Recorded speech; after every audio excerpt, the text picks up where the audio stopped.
भारत और चीन के बीच सीमा पर फिर तनावपूर्ण स्थिति बनी हुई है। इस तनाव को खत्म करने के लिए भारत और चीन के बीच रविवार को 13वें दौर की कोर कमांडर स्तर की सैन्य वार्ता हुई।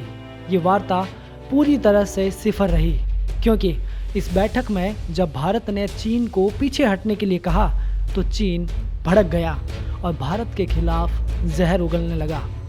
चीन बोला कि भारत अनुचित मांग उठा रहा है, जिससे मुश्किलें आ रही है। आपकी इस मांग से विवाद और बढ़ जाएगा।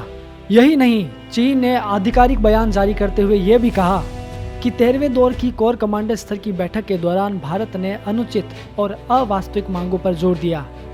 इसके अलावा चीन के मुखपत्र ग्लोबल टाइम्स ने अपने संपादकीय के जरिए भारत को गीदड़ भभकी दी है। ग्लोबल टाइम्स ने इस संपादकीय में भारत को धमकी देते हुए लिखा, नई दिल्ली एक बात साफ तौर पर समझ ले, वो जिस तरह से सीमा को हासिल करना चाहती है उस तरीके से उसे वो हासिल नहीं होगी। वो याद रखे कि इन हालातों में युद्ध शुरू होता है तो निश्चित रूप से बुरी तरह से हार का सामना करना पड़ेगा। भारत और चीन के बीच सीमा विवाद अभी भी बरकरार है। इसका मूल कारण भारतीय पक्ष की ओर से वार्ता में एक सही रवैये की कमी है।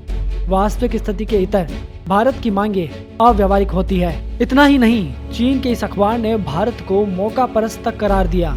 दोनों देशों के बीच ये वार्ता 8 घंटे तक चली थी। वहीं भारतीय सेना का कहना है कि चीन हमारी सुन नहीं रहा और खुद बोलता नहीं।